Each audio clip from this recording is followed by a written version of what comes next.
Let's talk about scary boundaries. I cannot tell you how many times I've had people say that they want to learn how to set boundaries and they don't know where to start. Especially with being loving an addict or an alcoholic, it's extremely hard to set boundaries because at the beginning of your relationship, you probably had boundaries in place and then they kept getting violated and then you were manipulated and you got a lot of pushback. So you started questioning your values and your beliefs.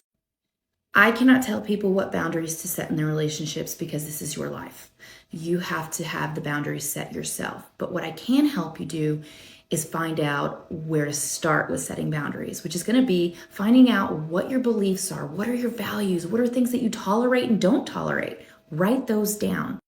Write down what your priorities are. Write down what you believed in before you were in a relationship with somebody who was mentally unstable. Now you're going to write down the things that make you uncomfortable. What do people do or say? Or these could be things like yelling or interrupting or maybe lying. What are these things that are making you feel uneasy? Write those down. Think about things that you will not tolerate in your relationship: lying, cheating, abusive behavior, anything that is going to push you to the edge. Write those down. Now you got to learn how to communicate those boundaries. Say, I'm not comfortable with that, or that's not acceptable to me. Keep it very simple. Don't get angry, no blame. Don't do it to hurt the other person. Boundaries are there to protect you and your values and what matter to you.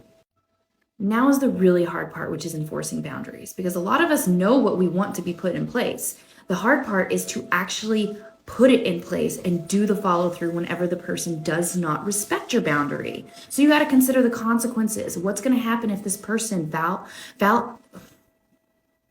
my gosh, if this person does not value your values?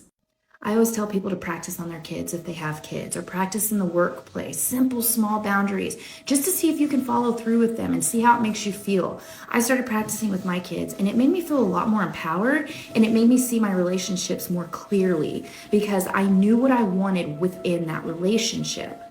The goal is to find your confidence again and to be able to set these boundaries from a confident level and being able to follow through with them. Like I said, I can't tell people exactly what boundaries to set, but I can help you find the values that you have within you to get the boundary setting process started.